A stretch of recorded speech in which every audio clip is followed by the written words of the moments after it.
Lando Norris wins the Hungarian Grand Prix for his first Grand Prix victory as world champion. Woo! Beautiful. That was as good a drive as we've, I think, ever seen out of him. It was a really sublime performance. Verstappen from miles back. What a move from the four-time champ. Do you think Lewis will be eaten up by what happened? Oh, yeah. And particularly by Max of all people? I can't make it better, that's for sure.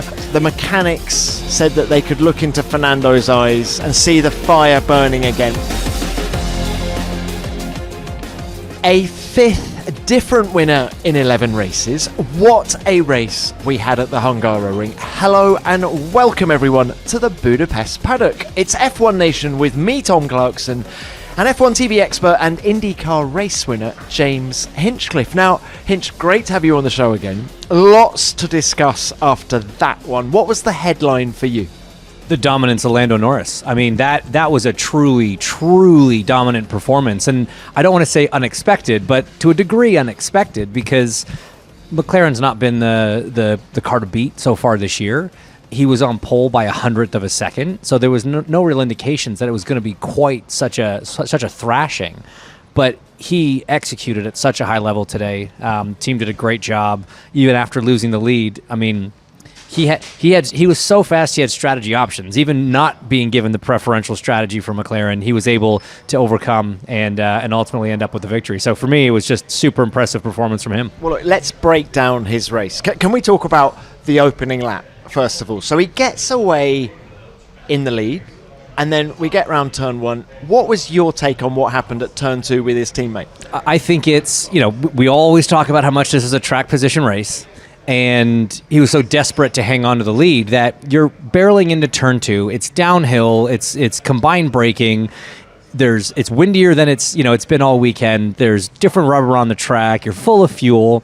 He overshot it. I mean, it's as simple as that. Oscar was looking to the outside, so he wanted to make sure he didn't give him the opportunity to actually pull off an outside pass, because that's embarrassing. And he just slightly overdid it. I mean, I think people underestimate how difficult it is to judge the braking points and your minimum speeds and all that on the first lap of a Grand Prix when you have a full tank of fuel. You haven't been on the track in almost 24 hours. There's lots of things have been on the track in that time. It's a very difficult thing to do, and when you're the leader, you're the first guy to the corner, you're kind of the guinea pig. Everyone else can judge off you. So simple mistake. Luckily he hung on to it, only lost one spot, but it was race on from there. And then from there, I felt like we were in 2025 for a while, because we had the two McLarens out front. There was Lando questioning strategy, trying to force Oscar to pit early and all that kind of thing. It felt like the Papaya rules were going to raise their ugly head. But there was two significant things that Lando said in the post-race press conference. One, the car was, and I'm quoting him, horrible to drive at points in that race, but it was always super quick. Just looking from the outside in, did you see a car that was horrible to drive? No, I didn't see that, but I certainly know the feeling. It's a bizarre one, because you would think a quick car is a comfortable car, but that's often not the case. Just because something is fast. I mean, I think that's actually where Max excels, right? I mean, often when the Red Bull was the fastest was when other drivers couldn't even get a lap time out of it. So sometimes a quick car is actually quite an uncomfortable car to drive, and conditions today were very tough. The wind was very gusty and I think a bit stronger, certainly at the start of the race, than what we had seen most of the weekend. But ultimately, it was still better than the other cars, right? So even if he was a bit uncomfortable, imagine how uncomfortable a Williams was. Other thing Lando said, let's bear in mind, he won the Grand Prix by 15 seconds. He said, I am doing a better job this year compared to last year when I won the World Championship. For 40 laps, I was able to sit within a second of Oscar Piastri, my teammate, and I just knew I was going to win this race. Are you surprised to hear him say that? Surprised that he is doing a better job? Honestly, no, because I think getting through 2025, surviving 2025, coming out on top in 2025, that's an incredible experience for a driver to have. That's now experience in the locker, right? So you should be a better driver the next year. And because he doesn't have that pressure, that cloud hanging over his head of will he ever win a championship, he's got that in his back pocket. He can drive a bit more free. I think he handles the pressure a little bit differently now. And so no, it doesn't surprise me that he feels like he's driving better. And honestly, that was as good a drive as we've I think ever seen out of him. And he said it, the gap that he was able to keep to Oscar for as many laps as he was, he still had pace in hand. It's not like he was frying the tires to do it. And once he got that clean air, in the second round of stops, on old tires, he was running almost as quick as Piastri on brand new. So, it was a really sublime performance. Hinch, you haven't been at a race, all right, for a while. Do you think there's a swagger about Lando outside the car now? Do you see any change in him? You could call it swagger. I just see it more as it's a confidence, it's a comfort maybe. More comfortable in himself, more comfortable in his position in this paddock and his place in this sport. And I think winning a championship that's a normal reaction. That's something that you get when you've checked that box. I mean, that's what all these drivers went to bed at night as kids dreaming about accomplishing, and he did it. And he did it in a straight up fight, and it wasn't easy, and he survived some difficult days to do it. So I think he's got a different belief in himself and a different confidence, but I think that's helping him deal with some of these early races where the McLaren wasn't always competitive and they're not dominating the way they have been the last 2 years. That can be frustrating for a driver, but I think he's handling it very well because of that confidence he's gained from last year. And what do you make of the gap between Lando and teammate Oscar Piastri? It's interesting because at the start of the season, obviously Piastri had 2 DNSs, right? And then first time he actually got going, finished on the podium in Japan. I would say for the first few races, it actually looked like Oscar was getting a better handle on the new car than Lando was. And at some point, I'm trying to think back as to when. Maybe it's Miami's because that's always a great place for him.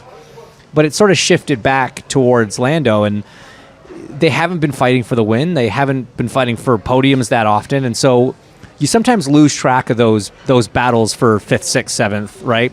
I feel like we overlooked a lot of really good drives from George Russell last year because he was finishing 5th, but it was a blinder of a drive in a car that shouldn't have been 5th. I feel like Oscar and Lando have kind of been having that sort of battle between each other, and it has gone Lando's way the last few races.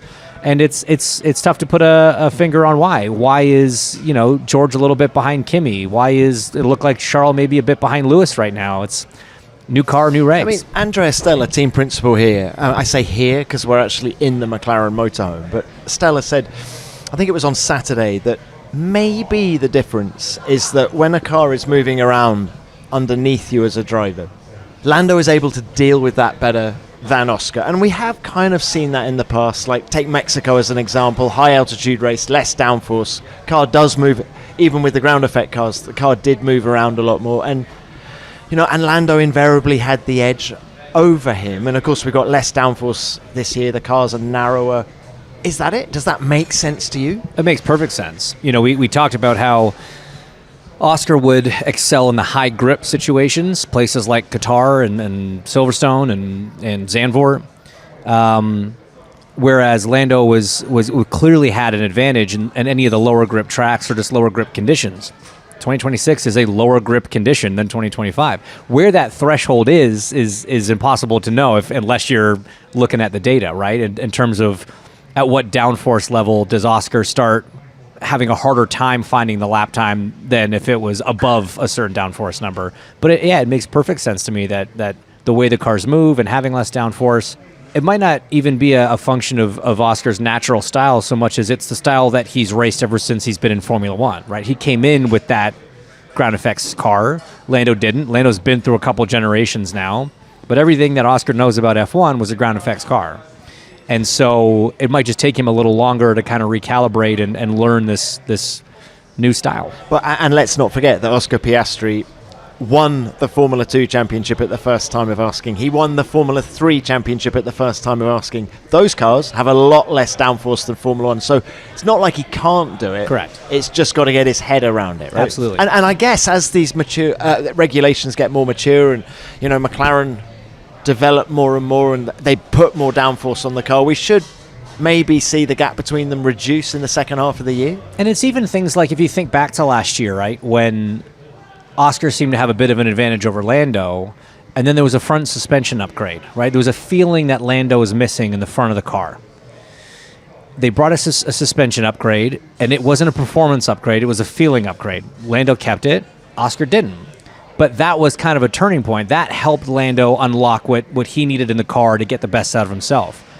We're one small adjustment away from Oscar doing the same thing. So your point about the car is still developing so much, I think, is very valid. I don't think it's just a function of adding downforce and it'll start ebbing more towards Oscar. I think there could be something that a feeling that he needs from the car that the team still needs to figure out how to give him. And we saw it at Red Bull. It's a slightly different example. Do you remember earlier in the year when they had to change something on the steering rack to give Max a little bit more feel? Well, Max was the one who was more outspoken about it. So it is tiny little nuances that isn't always downforce, yeah. We saw pole decided by 1/100th of a second. Tiny nuances is that is the DNA of this sport. And I feel that McLaren are back in terms of they put upgrades on the car this weekend. Clearly they worked.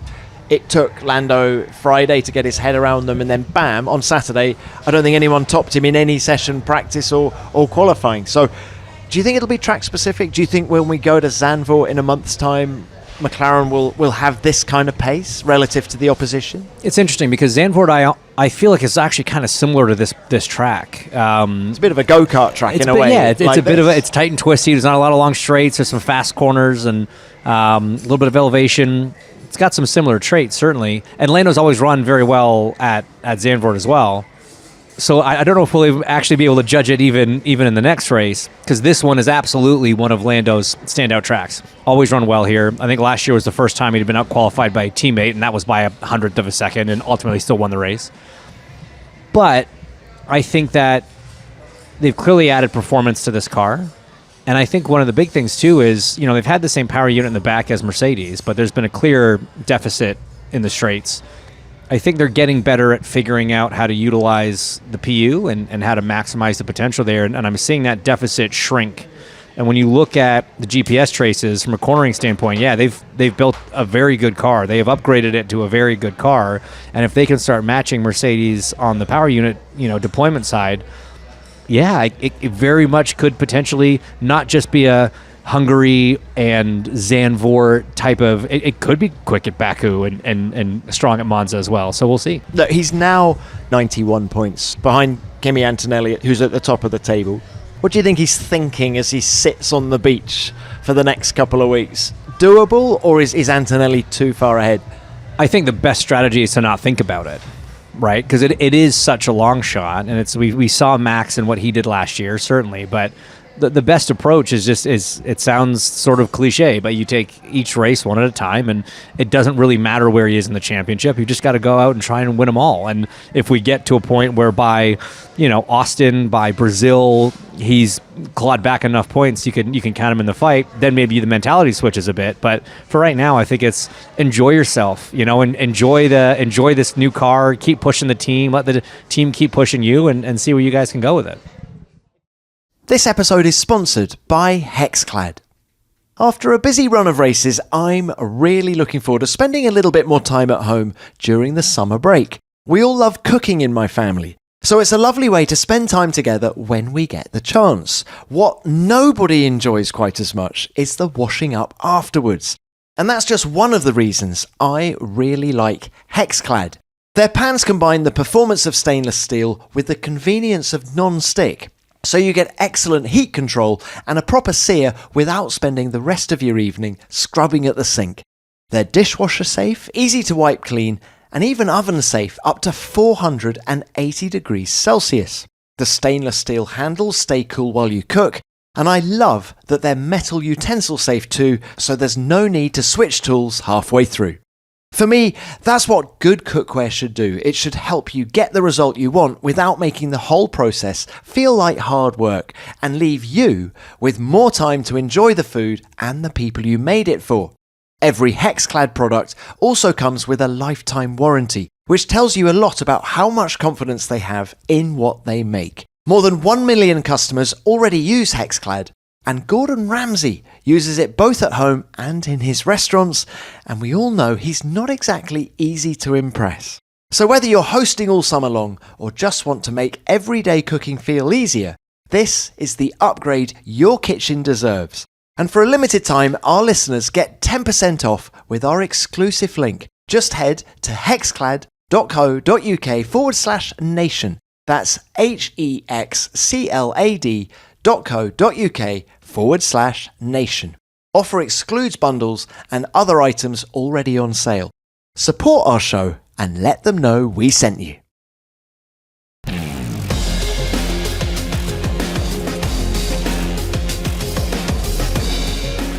Right now on F1 Nation, it's your chance to win some race tickets.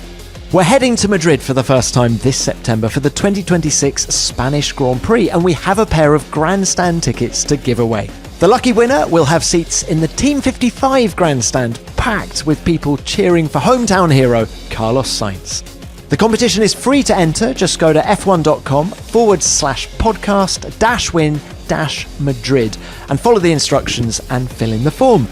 The competition is open to listeners of all three official F1 podcasts, F1 Beyond the Grid, F1 Nation and F1 Explains. The entry deadline is midnight UK time on Friday the 31st of July 2026. The prize is a pair of grandstand tickets only for the Formula 1 Spanish Grand Prix 2026 in Madrid. You must be aged 18 or over to enter.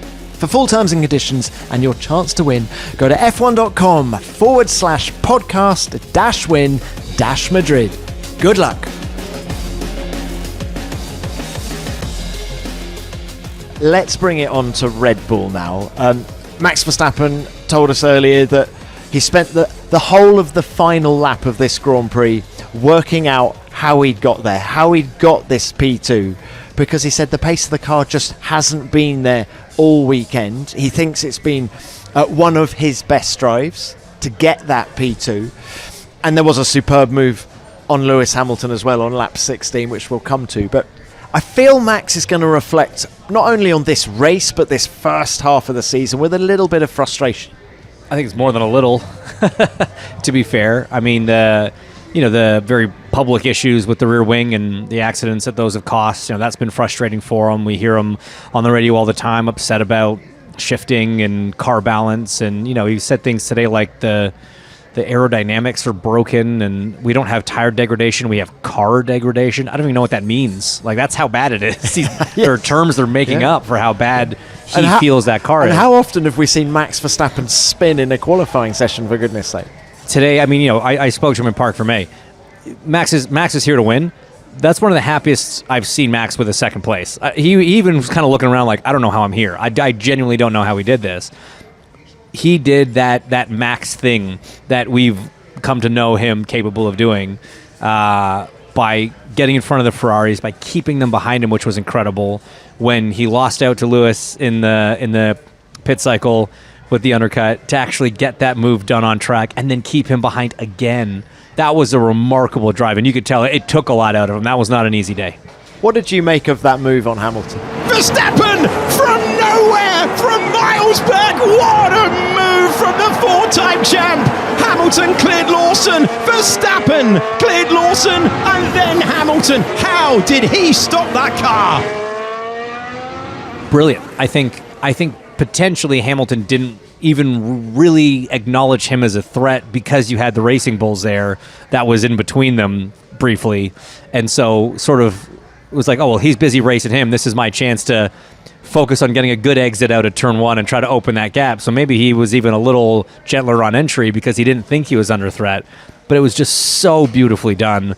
It was completely controlled, no lockup. I mean, it was incredible. And that's against Hamilton, who had been dominant on the brakes. The big brake zones here this weekend in turn 1 and turn 12, that's where he was making up a majority of his lap time. So against the strongest guy on the brakes this weekend, he pulled off that move in a car that you can't argue was in the same league as the Ferrari. How long does that stay with a driver? Do you think Lewis will be sitting on his plane home tonight being eaten up by what happened? Yeah. Oh, yeah. And particularly by Max, of all people. That doesn't help. I can't make it better, that's for sure. And unfortunately, he has, several weeks before he gets to get back in a race car and forget about it. But you have to eventually just kind of learn from it and push those things aside. But he'll be thinking about it for sure. Quick word on Hadjo. scores points for the 7th race in a row. The day after Laurent Mekies, his boss, said, yes, he is definitely the best partner for Max we've had, certainly in recent years. I feel like he's on a roll. He's growing in confidence, getting more impressive by the race. Yeah, I mean, I think he's been impressive for quite some time. He's certainly kept his streak alive of being in Q3 at every race so far this year. Not something Max has done, so let's put it that way. Like you say, the point scoring finishes are there. That's something that they've been struggling with on that second car. But you look at a weekend like this where, the car is a handful and the race is going to be a tough one to manage. And Max just is able to put it in a podium position, and his teammates not. Not that Hadjar's doing a bad job at all. He's doing a phenomenal job, but it just shows you what Max is capable of, even against the best number 2 they've had for half a decade. Tell me more about the Max factor, right? Is it just consistency, or is there more to it than that? Is it an ability to read the race better than the people around you on the racetrack? It's an ability to read the race. It's a situational awareness. It's an ability to adapt to the car. He came on the radio on lap 5 or something and said, I think the damping's gone. Like, I think the dampers are broken. And he just drives through it. Like, whatever was wrong with the car, he finds a way to drive around it. It's a very difficult skill for a driver. It's one that people talk about. Oh yeah, this so-and-so driver is very good at, if it's got a bit of understeer, they can still drive it. A bit of oversteer, they can still drive it. We know Max hates understeer, but when there's even just a more fundamental flaw with the car, he's still going to get everything and then some out of the package. And it's not something that you see. I think the consistency is in how he can do that. When the car is, especially when it's below average, how he's still able consistently to put it up further up the grid than it should be and finishing further in the races than it should. And GP, his race engineer, was glowing in his praise over the radio on the slowdown lap. And he's not like that after every podium, is he? And it's like I said, I mean, when Max came to Parc Fermé, he was like legitimately happy to be there, which he never is unless he's winning. So I think the whole team there, they've had a horrible weekend, right? Both drivers spun in qualifying. Max has been, complaining, like we said, upshifts, downshifts, aero balance, whatever. So they were kind of just in a survival mode, it felt like. And then all of a sudden they're in the fight for a podium spot. 3 podiums in the last 4 races. So, when you look at on paper, you'd think, oh, Red Bull are making progress. But then you actually look at the gaps and you look at where they are relative to McLaren this weekend, and then it doesn't tell the full story, does it? It's the 4th fastest car today, and they finished 2nd.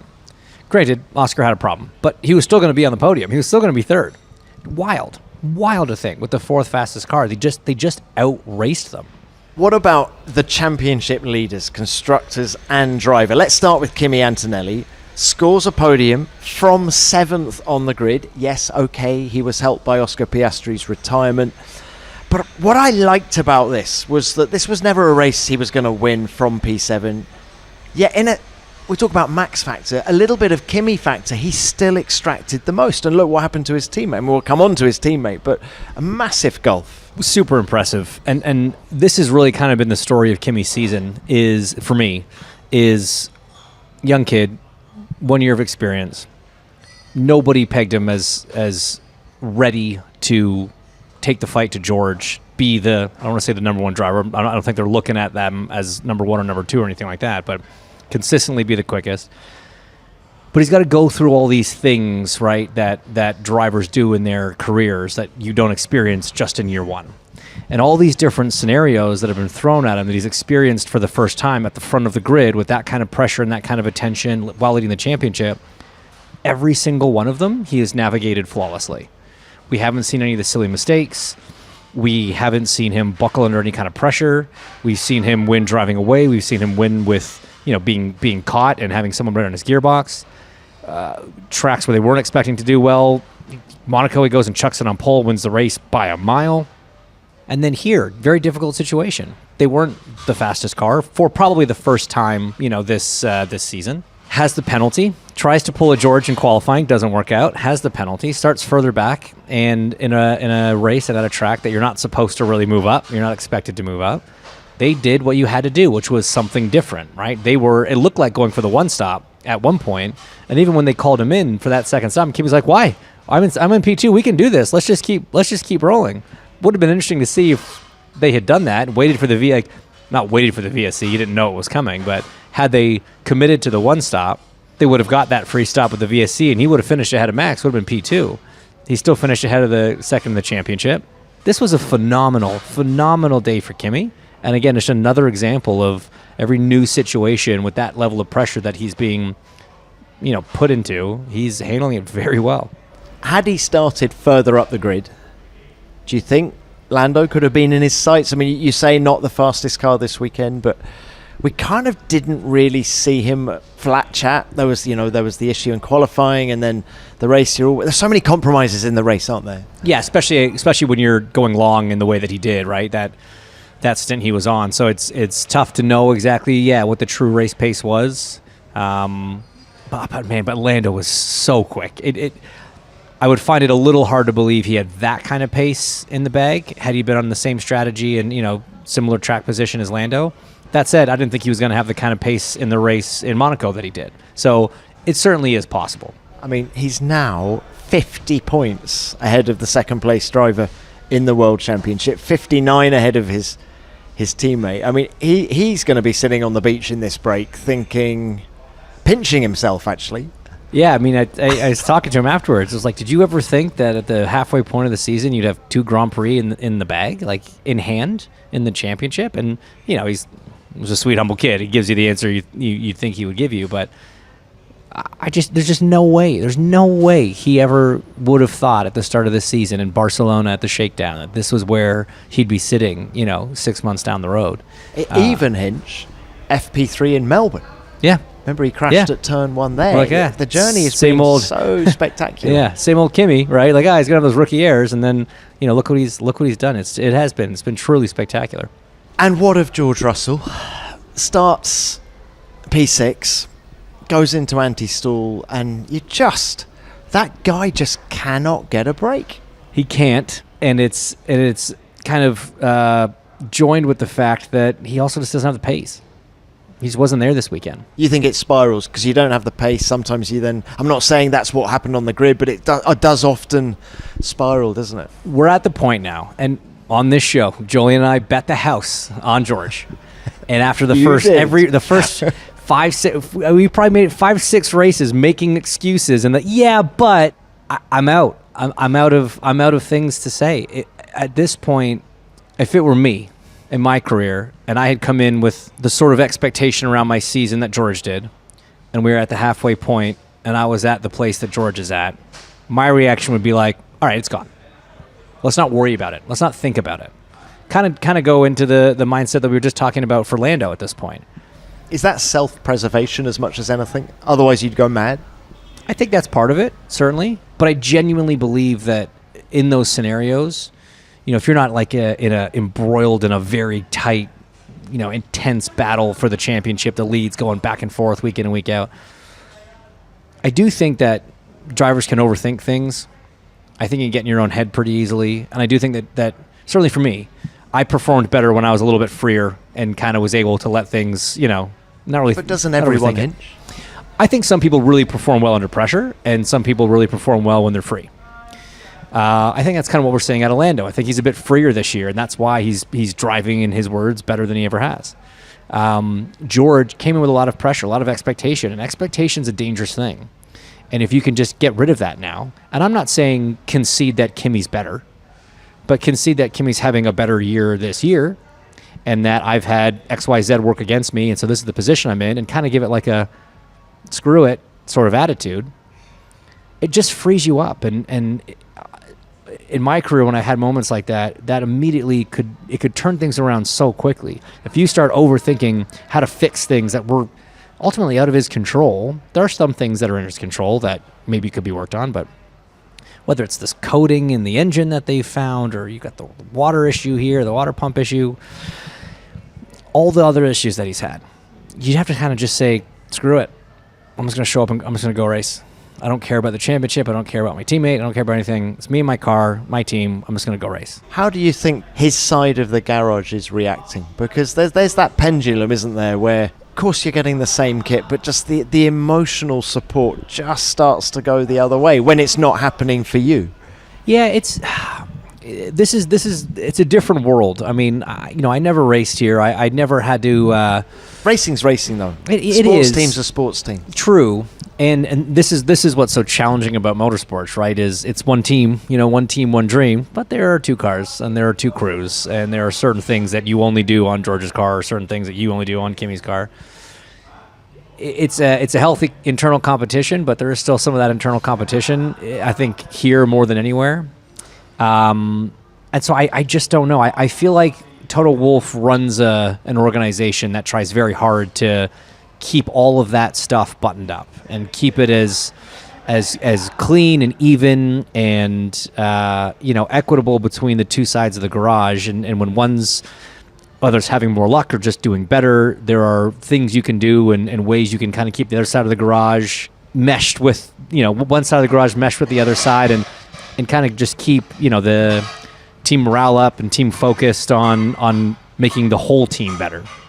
So, for George, we've now got 4 weeks off. Your advice to him, I mean, is it an opportunity to pour through the data that you don't have time to when you're busy racing 6 races in 7 weeks, blah, blah, blah?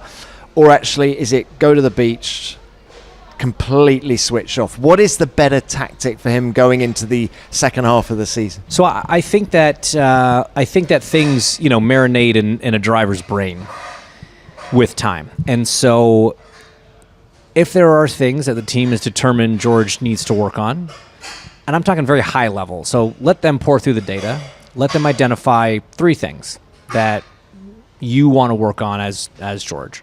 Think about them for the next couple days. And then go do your 2 weeks in Barbados on the beach without really thinking about it. You know it because you've been told it, and you kind of just let it sit there in the back of your head. Go enjoy yourself, go rest, go relax, go recharge. You sleep on it, and it just sort of naturally embeds itself to a certain extent.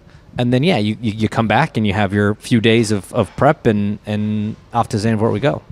Now, we discussed earlier Lando being 91 points behind Kimi Antonelli, or is it doable, is it not?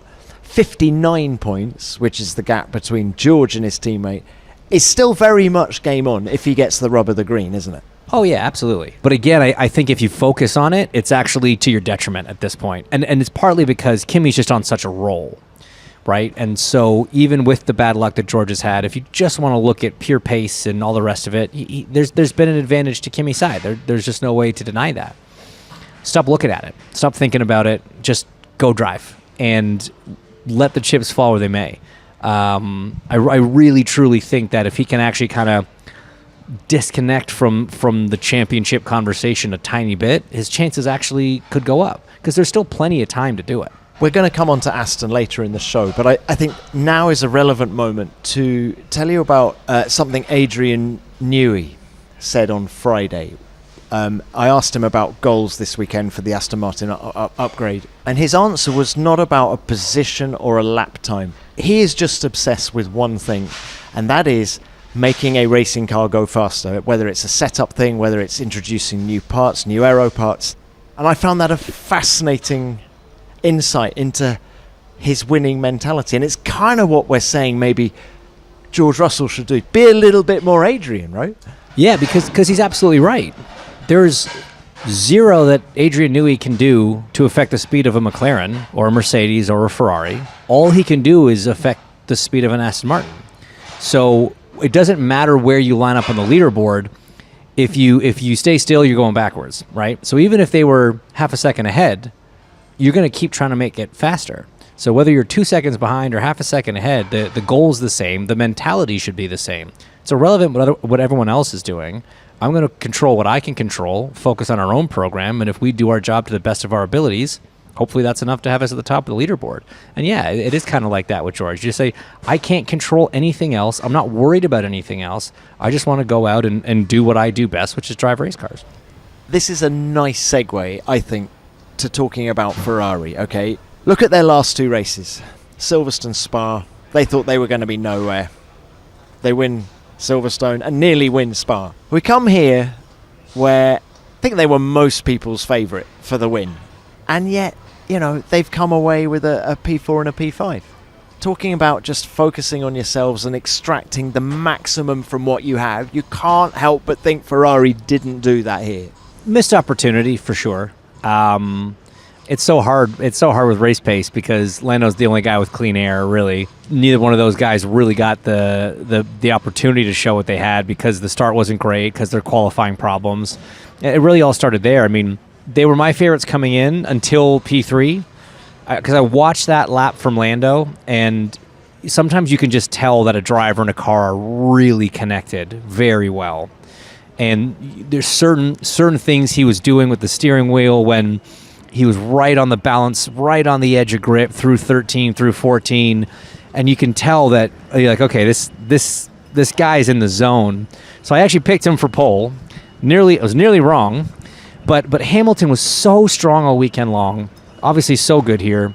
The parts of the racetrack that he was good at, it's almost free lap time. Where he could make it up on the brakes compared to where maybe you had to be a little bit braver in turn 4.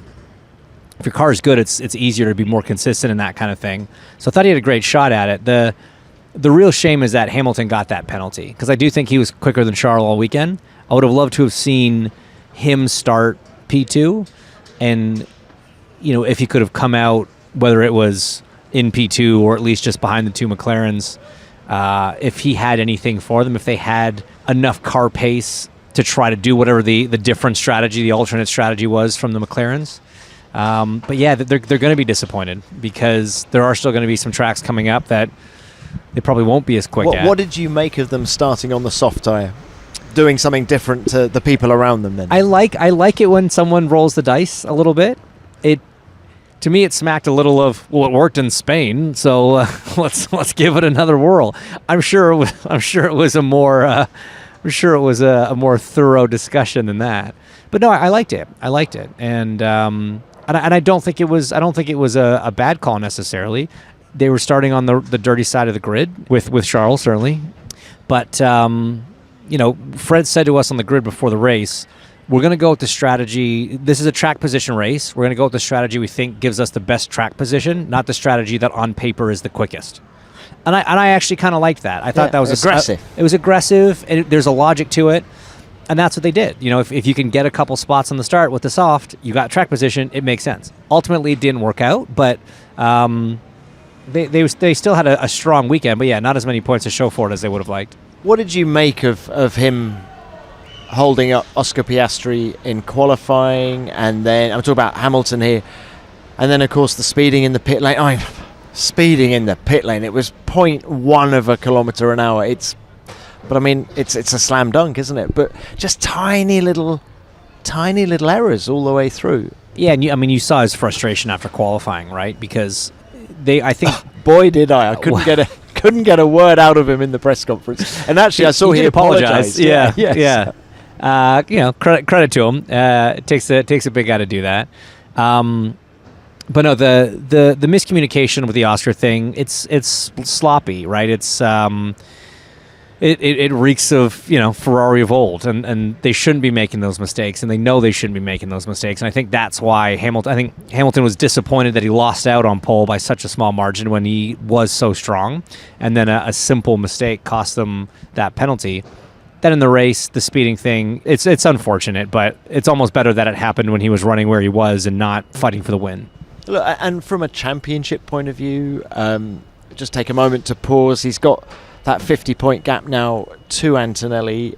Do you think Ferrari have got the consistency now? I think that's the word. The consistency from race to deliver a consistent challenge to Antonelli. Yeah, I do. I mean, coming into this race, Hamilton had been on the podium for the last 6 races, including obviously a win. Charlotte had a win in that time as well.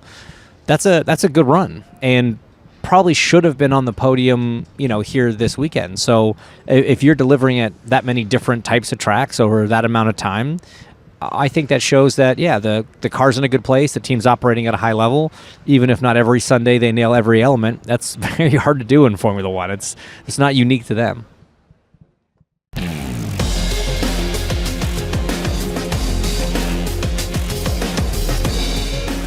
Now, the form team in the midfield has to be Racing Bulls. And I was chatting to Alan Permain, their team principal in Spa, and he was saying, yeah, we've got the upgrade here, but where we're really going to see the benefit is at the Hungaroring. He said there, it's going to be 0.4 of a second faster than where we were before pre-upgrade. And boy, was it.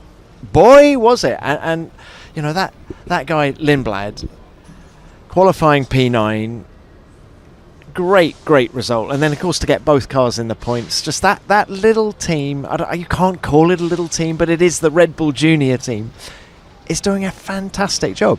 They're doing an incredible job, and when you consider that the combined experience of their two drivers is like 2.5 seasons or whatever it is, it's even more impressive. But Lindblad's been great. I've been really impressed with how Lawson has stepped up, because even though he's against a rookie, he's going against a rookie that obviously everybody's very high on, and he's the team leader with barely 2 years of experience in the series, and obviously a pretty rough go of it last year at the start of the season. So I think he's rebounded very well. I think they're pushing each other in a very, very good way, very healthy way. And obviously the team is performing and delivering with the car as well. So another double point score. They're ahead of Alpine now. They're fifth in the Constructors' Championship. That's an impressive position to be in when you take kind of all the elements into account. Okay, and what about Audi? Another team we talk about, Ferrari were favourites. I definitely think there was an expectation that Audi would deliver here. They tell us that, the PU isn't where it should be, but the chassis, the fourth fastest chassis, they've been telling us. So where was it going to be this weekend? And yes, they did get points. They did. Hulk, the incredible Hulk, got his first points of the season, but they were still beaten by the Racing Bulls. I think when you look at the strength of the Audi and the weaknesses of the Audi, it's pretty clear. And like you said, the power unit is an issue. It's not going to be an issue forever. And they're just showing that they're capable of building a very quick race car. They've got two very good drivers. Again, you've got the experience in Hulk, and he's such a good guy on a Sunday. I mean, it's so hard to count him out on a Sunday afternoon. And Bortoletto's proving to be a bit of a phenom himself. And so they've got a terrific driver lineup. And once the power unit side develops and matures a little bit, that's going to be an outfit that can take it to Racing Bulls a little bit more consistently. But Racing Bulls is more established, a bit more developed, also with a first-year power unit. So you can't really discount that, and you got to give Red Bull and Racing Bulls and RBPT their dues as well. But it's kind of a little team that could. I think they're going to surprise a lot of people once that power unit gets a little stronger. Well, an Audi now jump ahead of Williams in the Constructors' Championship by 1 point to P8. Well, at final thoughts, there was so much chat about Aston Martin's upgrade coming here to Hungary. 16 different changes was certainly what we could see on the outside, but I'm sure there was a whole load more under the skin of that car as well. Huge relief. The mechanics said that they could look into Fernando's eyes and see the fire burning again, which they hadn't seen all season. What did you make of the progress they've made? It's super impressive. It's not a strategy certainly I've ever seen before, waiting for 10 races and doing all the upgrades in one go. Certainly understand the philosophy and the reasoning behind it, and think it was a good call. And the proof is in the stopwatch, essentially. And what a relief. When you're not bringing systematic upgrades and scheduled upgrades where one might hit, one might not. So you're happy one weekend, maybe a bit disappointed the next. You're putting all your eggs in one basket. I mean, this was going to make or break the morale of that team for the rest of this season. And, thank goodness it went the way that it did. They reckon about 1.5 seconds around this track, and this is not the longest track. That's an incredible jump. And we were joking in the F1 TV post-race show that probably felt like a win for Fernando, right? I bet he was jumping out of the car and fist bumping and high-fiving all the crew, because for them, for where they've been, what was that, 12th and a 13th or something, that is basically a win.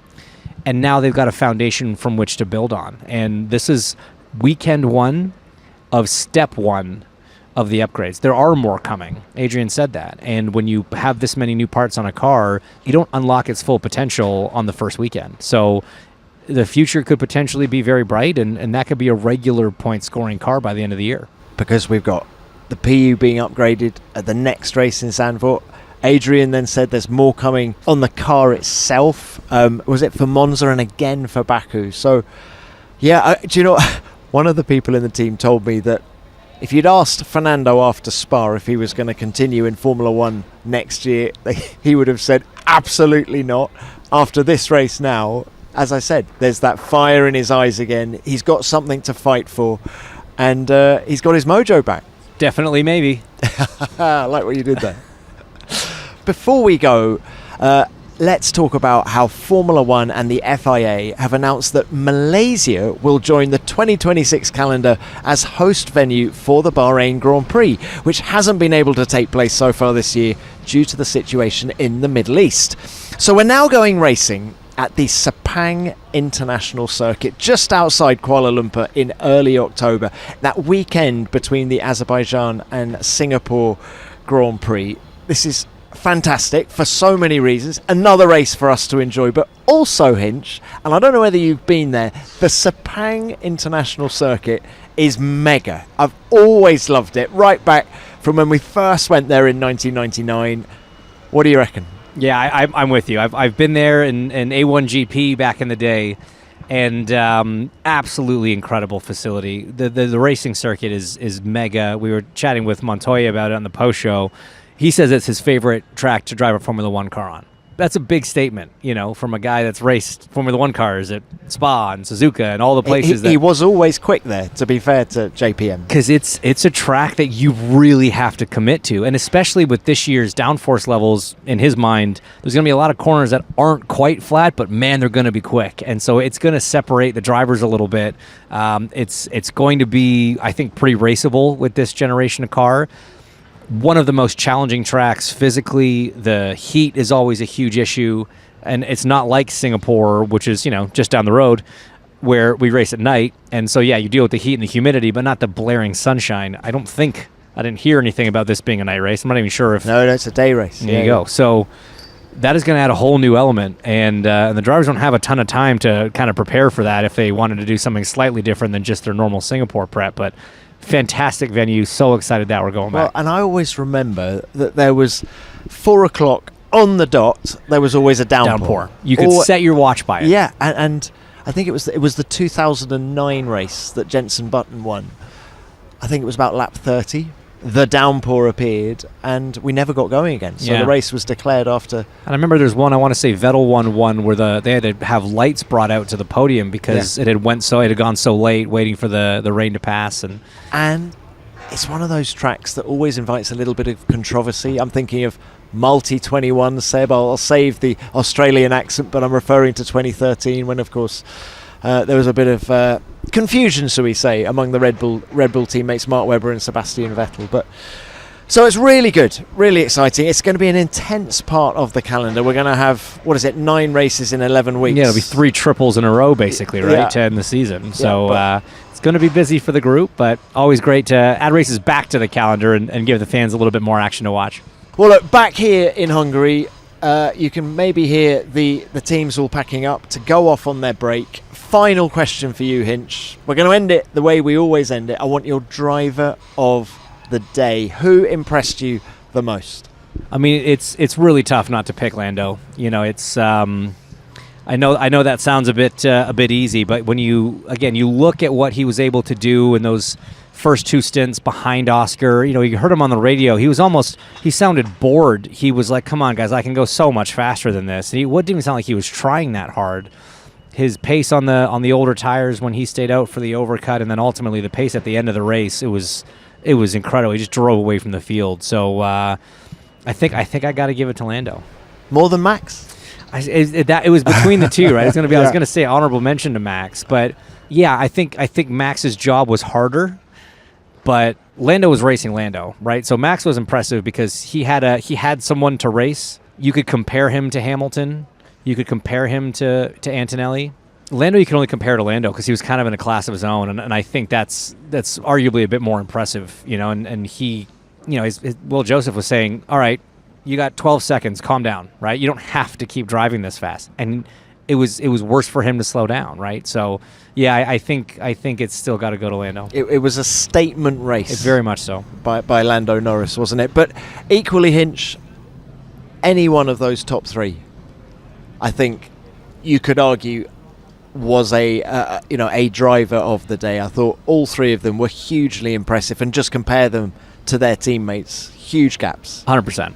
Yeah, I agree completely. And again, when you take Antonelli's experience and age into account, it makes it seem all that more impressive.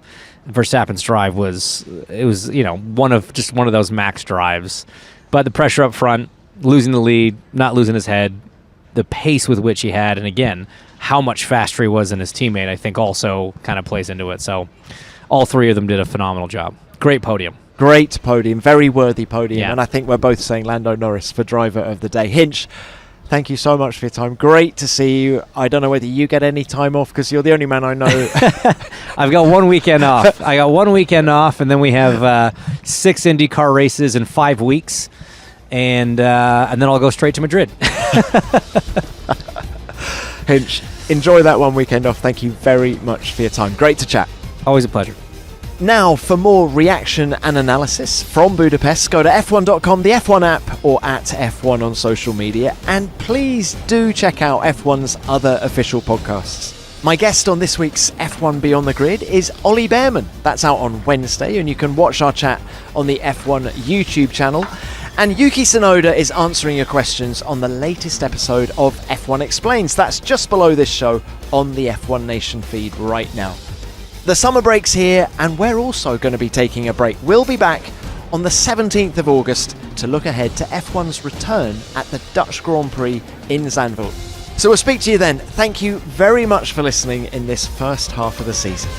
F1 Nation is produced by Formula One and Audio Boom Studios.